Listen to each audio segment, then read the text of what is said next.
commence à rentrer dans la table d'auteur. Bonjour madame. Alors, comment allez-vous? Très bien, et vous? Plutôt pas mal. Donc vous êtes à Cannes avec un jeu, c'est ça?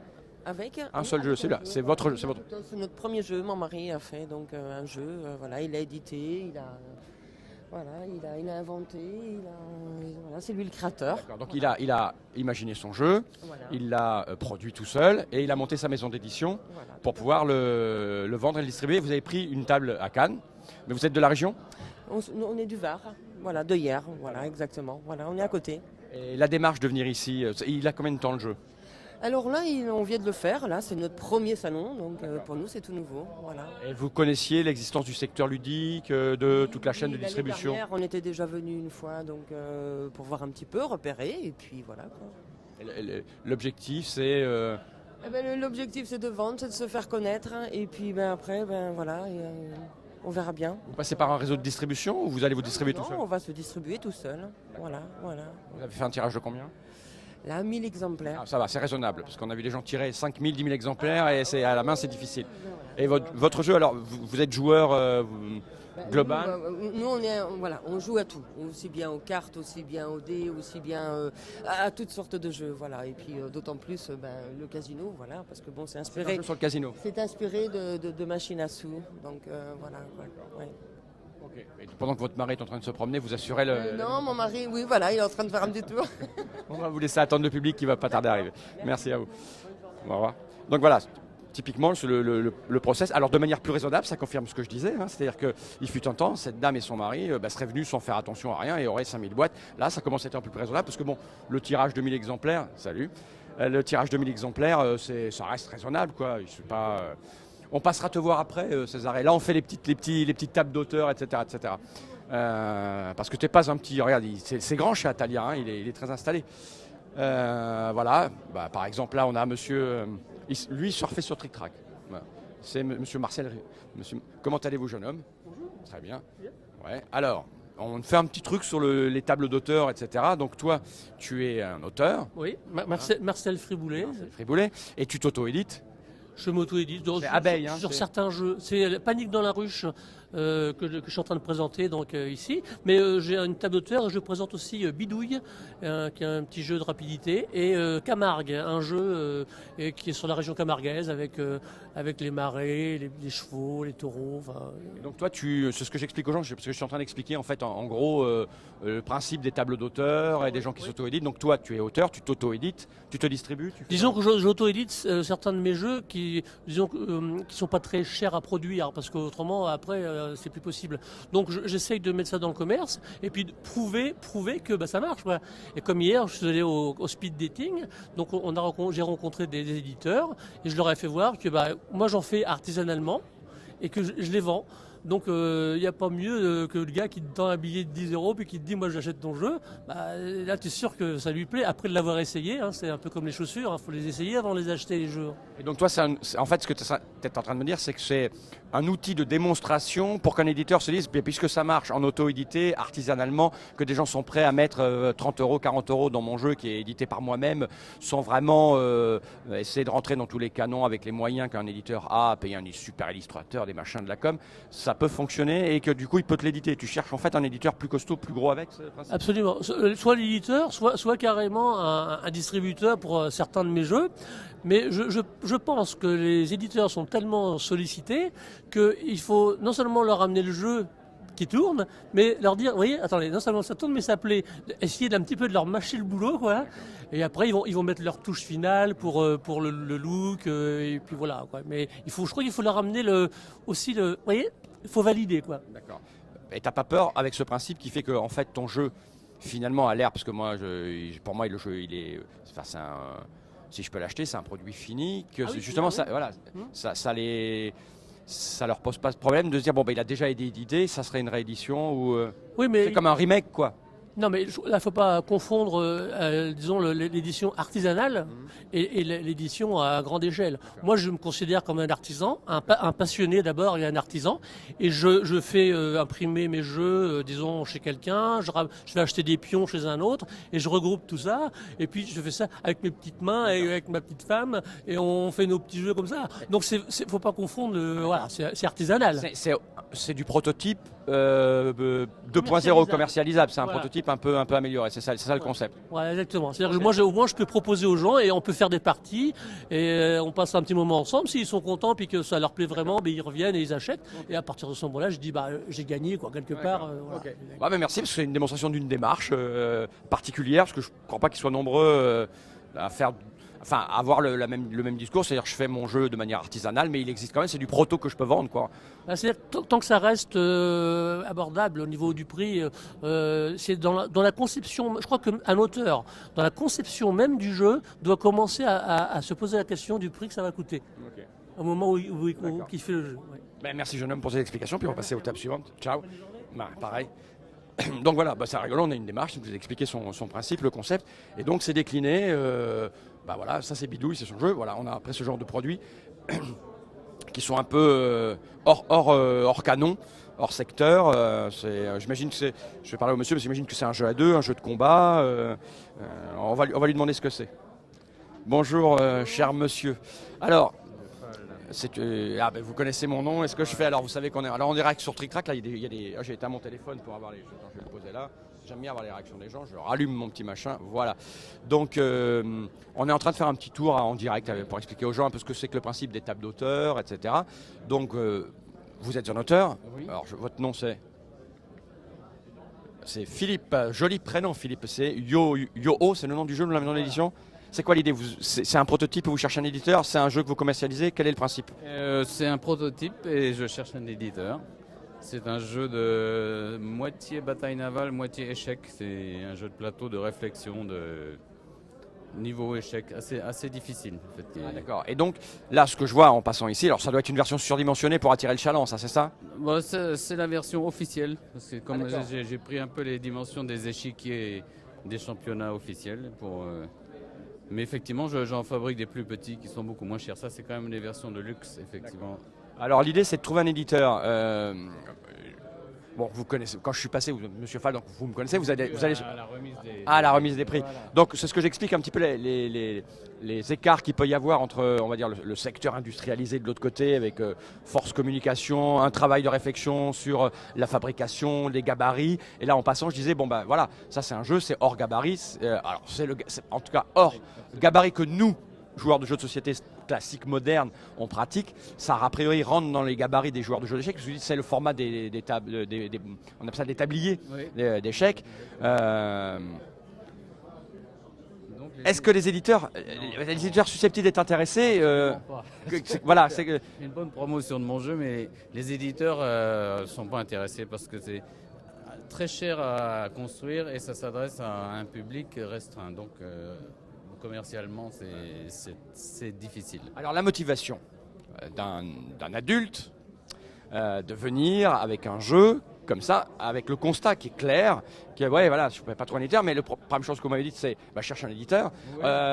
Alors j'aimerais bien comprendre ce qui se passe, c'est-à-dire le plaisir, l'envie de faire jouer à son propre jeu est plus fort que se dire bon finalement je ne l'éditerai pas. C'est comment ça marche, comment on perçoit ça, comment.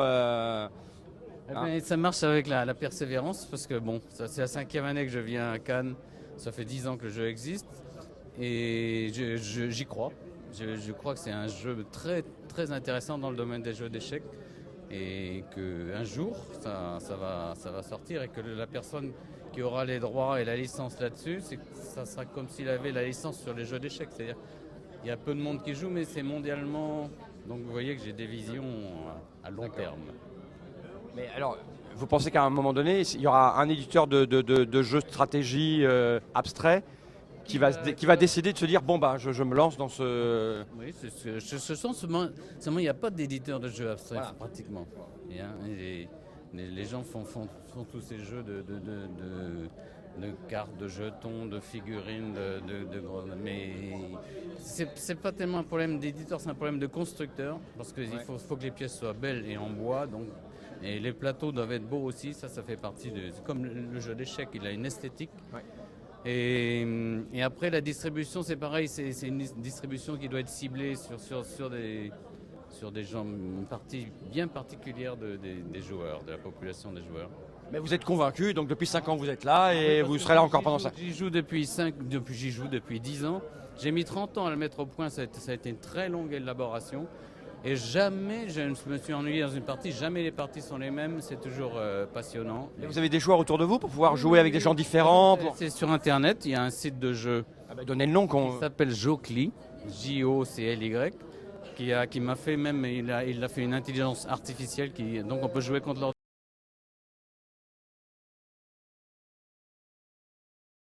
Cannes, c'est aussi des tables d'auteur, c'est-à-dire une personne qui a un prototype ou déjà une pré-série éditée, qui est un peu en marge de l'industrie qui brille de l'autre côté de Millefeuille, et que ça, Cannes a commencé aussi avec ça, donc une petite table à 150 €. Donc, quelle est l'idée, pourquoi, comment tu es là, et puis nous parler un petit peu de ton prototype qui m'intéresse dans la mesure où ça montre une nouvelle approche du prototypage et de l'intérêt des tables d'auteur, c'est l'impression 3D.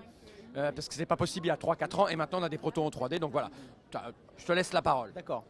Alors il se trouve que je suis professeur des écoles et pour moi ça a été l'idée que j'ai trouvée pour pouvoir, au travers le jeu, travailler la décomposition du nombre 10, c'est un casse-tête.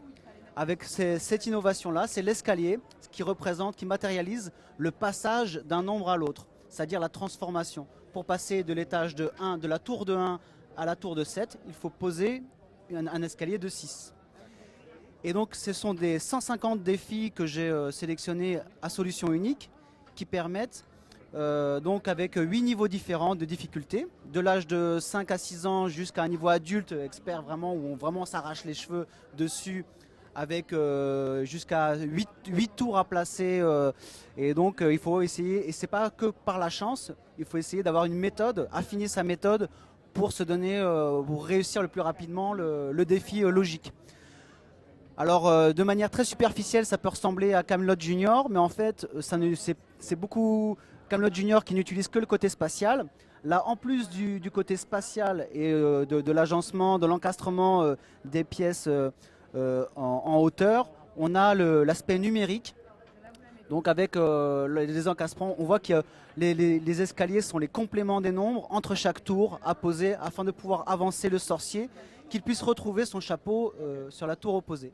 Voilà, donc tu nous as parlé de ton projet, de comment il fonctionnait. On va revenir aux questions qui m'intéressent encore plus. Donc, tu es professeur des écoles et l'idée de la chose, c'est de proposer un produit éducatif dans le cadre de l'école.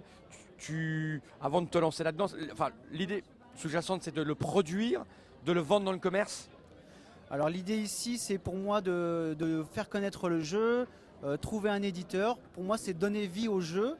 C'est-à-dire soit par crowdfunding, et à ce moment-là, moi je prends les mails des gens en leur disant que j'espère pouvoir trouver, si c'est par crowdfunding, je les contacterai et du coup ils m'aideront, ils participeront et ils recevront un jeu et donc ils participeront au projet. Je peux mettre le mail comme ça sur l'image, ça ne vous dérange pas. Et donc l'idée pour moi c'est de donner vie au jeu et après c'est ça l'essentiel, c'est-à-dire qu'il soit édité, distribué. Donc que ce soit par un éditeur ou ou que je le ferai tout seul. Mais est-ce que tu es un joueur régulier? Est-ce que tu es conscient du secteur, de comment il marche, la chaîne de production, éditeur, distributeur, des jeux modernes, des gros mastodontes qui sont en train de se mettre en place, de toute la communauté de joueurs qui existe dans le France et dans le monde? Tu connais tout ça ou c'est vraiment un hasard? Pour moi, c'est une première, le Festival de Cannes. C'est une découverte de l'univers du jeu complètement. Il y a 8 mois, je ne faisais pas de jeu. J'ai pris un mi-temps annualisé parce que j'ai eu cette idée-là D'autres me sont venus en cours de temps. J'ai été obligé de passer par l'imprimante 3D. J'en suis très content parce que passer par un ébéniste pour faire le jeu ou passer une commande à quelqu'un qui fait de l'impression 3D, c'est beaucoup trop cher. L'ébéniste, ça prend beaucoup trop de temps, c'est pas ce que je veux, c'est trop difficile. L'impression 3D, c'était le moyen de maîtriser. Il a fallu que je modélise, que j'apprenne à modéliser en 3D. Mais c'est le moyen pour moi de maîtriser la chose, de développer, de continuer à refaire, à améliorer le jeu. Et puis c'est un magnifique outil pour créer, pour prototyper. Bon, c'est pas possible, c'est pas un outil pour faire de la série évidemment, mais alors pour le prototype, c'est absolument génial. Alors tu cherches un éditeur, mais donc tu as installé là. Il y a des éditeurs ici, il y en a beaucoup. Mais ils sont en général occupés sur leur stand à eux. Donc comment tu perçois ça? Est-ce que tu vas les voir? Est-ce que tu penses qu'ils vont venir te voir? Comment tu le gères ça? Alors dès la première matinée, c'était une matinée sans le public, donc j'en ai profité pour faire le tour de tous les stands et j'ai pris rendez-vous avec beaucoup d'éditeurs directement dès la première matinée du festival. Ensuite, j'ai continué à regarder, voir si j'ai vraiment ratissé le festival, tous les stands pour voir les éditeurs et en fonction des lignes éditoriales, voir ceux qui pourraient être intéressés éventuellement. Donc et il y avait le speed dating en plus de ça, où il y a eu d'autres éditeurs que je n'avais pas encore eu le temps de voir, qui étaient là. Bon là, c'était plus court. À la limite, les rendez-vous, on avait plus de temps vraiment pour discuter en prenant rendez-vous. Mais sinon, donc ça m'a permis vraiment, là déjà, on est samedi après-midi, j'ai vu tous les éditeurs, j'ai rencontré tous les éditeurs qui pouvaient être intéressés par mon jeu dans leur ligne éditoriale. Donc ça c'est une nouveauté du Palais du Festival, c'est-à-dire qu'ils ont une volonté qui est, comme on dit, du B2B, business to business, de faire un truc un peu plus professionnel, parce qu'au début c'était pour que le public découvre le monde du jeu, le secteur. Comme le secteur est venu en masse, les professionnels sont venus, se sont installés, il y a une demande de gens qui cherchent une maison d'édition et autres. Et là c'était la première année où ils faisaient ça, ouverture le matin juste aux professionnels qui pouvaient discuter. Bon, toi t'as pas connu les années précédentes, mais du coup tu es en train de nous dire que c'est plutôt très utile, donc tu es content d'avoir... T'as payé ton espace combien pour être là en fait? 250 €. Et donc c'était parfait, oui, la première matinée. Moi je découvre, je suis très content d'être venu. Pour moi c'était très important pour faire connaître le jeu. Il m'a semblé qu'il n'y a aucun moyen de protéger une idée de jeu. Et ce qu'on m'a dit, c'était que la meilleure façon de protéger l'idée d'un jeu, c'est de le diffuser à tout le monde en même temps. Et donc du coup le Festival de Cannes pour moi c'est la meilleure opportunité. Je suis venu exprès de l'île de la Réunion. Ah oui, carrément. Avion. Ah Oui, carrément. En avion. Ah oui, là au niveau du... Donc c'est les 250 € la table, 1000 € le billet d'avion pour venir une semaine ici. Et parce que c'était important pour moi, pour donner une chance vraiment au jeu, parce que j'y crois aussi. Ok, d'accord. Merci pour tous ces renseignements. Voilà, c'est un peu une démonstration de ce qu'est la table d'auteur. Donc Barbé François, Stratilège, voilà. Ok. On verra l'année prochaine si tu reviens et tu as trouvé un éditeur en tout cas. Merci à toi. Donc voilà, oui, ils sont contents.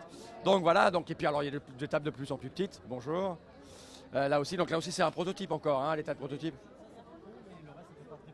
Mais d'accord, ok. Le reste, oui, c'est du prototype. Tu écoutais ce qu'on disait avec le monsieur à côté? Un petit peu, ouais. Vous êtes exactement dans le même type de démarche? Oui. C'est ça? Oui. Vous êtes depuis longtemps sur le Festival de Cannes ou c'est la première fois aussi? Non, je suis allé l'année dernière. Ok. En tant que spectateur ou aussi installé? C'est spectateur. J'avais déjà le petit jeu, donc j'ai essayé de voir les éditeurs. Je tournais un petit peu comme ça. Puis là, je me suis dit, je vais essayer quand même d'avoir la table. Et comme il y avait un speed dating aussi, ça hier j'ai pu faire le speed dating. Okay. Et ça semble une nécessité, ça, un besoin, C'est intéressant. Là, on était à une table en fait. On avait rempli un formulaire et si les éditeurs étaient intéressés, ils venaient nous voir et du coup on pouvait leur montrer, voir si. On avait 7 minutes pour convaincre. C'est intéressant le principe d'essayer de convaincre l'éditeur. Ok, donc on peut leur dire qu'il faut qu'ils recommencent parce que c'est une bonne idée. C'est très bien ça. Parce qu'ils essayent, hein. Moi je suis en contact avec eux, puis ils me demandent comment, pourquoi, si les gens ont aimé ou pas. Donc du coup on peut dire que je pourrais leur dire... Oui, on pourra leur dire que le principe du speed dating c'est très intéressant. D'accord, voilà, merci en tout cas. Donc voilà, il y a des efforts qui sont faits dans ce sens-là par le Palais des Festivals, par les organisateurs qui essayent toujours de répondre à la demande et de faire en sorte que le festival soit aussi un tremplin. On trouve absolument de tout, hein. Donc le monsieur venait de l'île de la Réunion. Et on va aller un peu plus par là-bas parce que depuis 2 jours, il y a une dame qui nous tourne autour. Ils sont charmants, elles sont charmantes. En fait, elles viennent du Maroc. Elles sont médecins, si j'ai bien compris, et elles ont un jeu. Alors, là, c'est Waka Waka. Je sais pas, ils m'ont dit qu'ils étaient 500, je crois que j'en ai 495, on a mis sur Facebook. Voilà, ils sont tous là. Donc voilà, ils vendent, ils font du loisir créatif à domicile. Donc je reviens de l'autre côté. Il y a plein d'initiatives qui naissent ici, ça, c'est assez rigolo. Donc on leur a dit qu'on allait les voir, donc on va les voir. Et elles essayent de trouver un éditeur. Alors vous n'avez pas bien compris, les dames, ce que nous on faisait au départ. Mais elles sont très fières de représenter l'Afrique, parce qu'elles disent, je crois qu'on est les seuls venant d'Afrique. Donc elles sont là, elles ont le drapeau et tout ce qu'il faut. Et donc on va leur donner un petit peu de visibilité, leur demander comment elles ont connu le festival, comment elles sont venues là et pour quelles raisons. Voilà, donc elles ont un petit espace, dans un petit coin. Alors elles sont au bon endroit quand même, parce qu'elles sont à côté des Jeux du Jardin. Là, il y a le Milborn, le Cochon qui rit, Gigamic qui est juste là, qui ont un stand énorme. Et elles sont juste en bout de chaîne.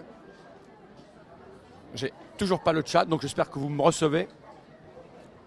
Voilà, bonjour madame, je vous avais dit qu'on viendrait, donc on est venu, donc j'explique ce qu'on fait. Voilà. Alors avec le monsieur, là on est en train de diffuser en direct, on a des gens qui nous suivent sur TrickTrack, on a un site d'information, on dit aux gens ce qui sort, comment ça va, les tendances, on leur explique pourquoi les gens viennent, etc. Donc vous m'avez tourné autour depuis 2 jours, en me disant il faut venir nous voir, et j'ai dit qu'on viendrait, donc on viendrait.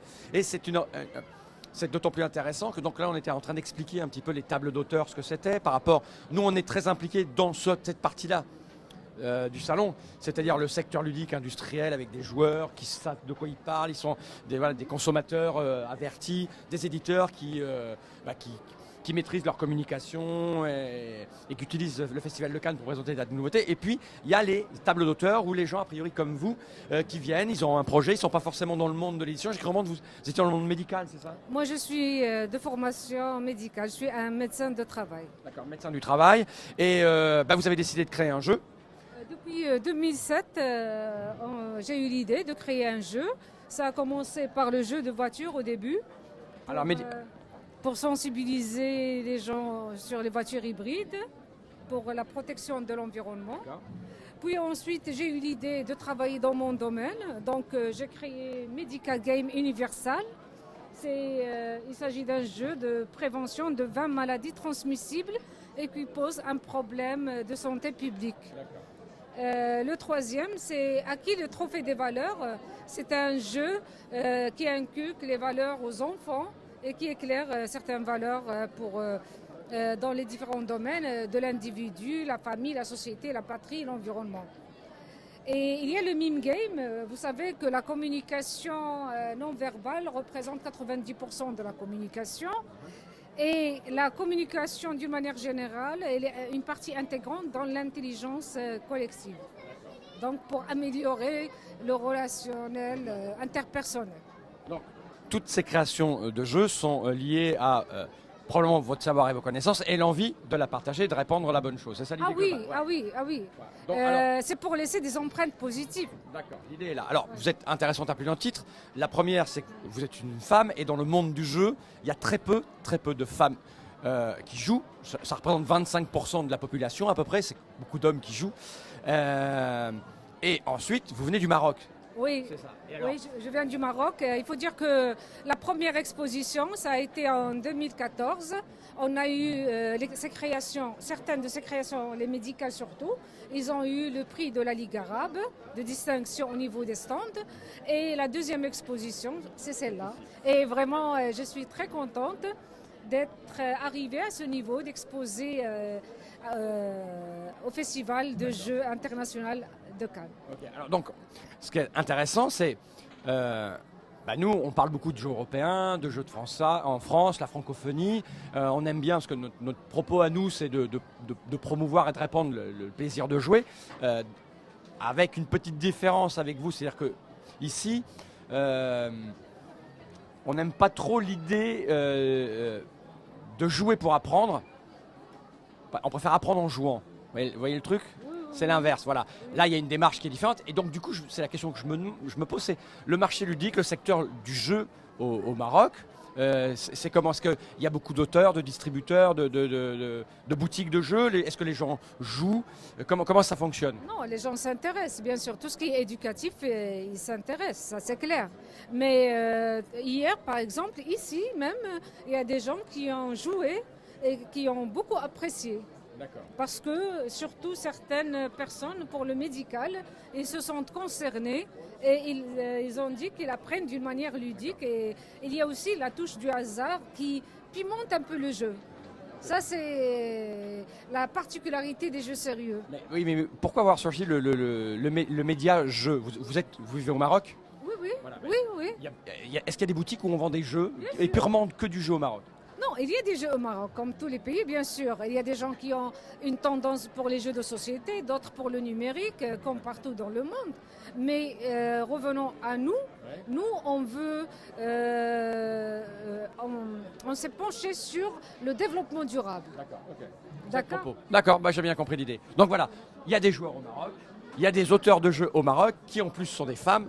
Ça, c'est plutôt une bonne nouvelle que les femmes se mettent à la création, avec toujours les garçons, ils vont vouloir se taper sur la gueule avec des monstres, et les femmes, elles veulent nous soigner et prendre soin de notre sécurité. Voilà, donc on en a besoin de pas mal qui s'y mettent. Voilà, merci beaucoup en tout cas. Merci et puis j'espère que vous allez bien avoir un bon salon sur la globalité de la totalité de la durée. Au revoir. Merci beaucoup, monsieur. Merci beaucoup. Allez, on y va. Donc voilà, on a dit qu'on le ferait, donc on l'a fait, on est venu voir la dame. Elle était très très impliquée dans ses propres jeux et ses objectifs, mais bon. Je pense qu'elle a pas trop la notion de... Excusez-moi, j'essaie de voir si le chat fonctionne. Du secteur, de à quel point il est au Maroc ou quoi au caisse. Ce qui est un peu normal. Souvent quand on se lance dans ce type de projet. Donc voilà, là on va traverser les stands avec plein de monde. Nous on va retourner s'asseoir là-bas. Puis on va laisser la parole à notre ami Guillaume qui va aller se promener. On va vérifier si le chat fonctionne.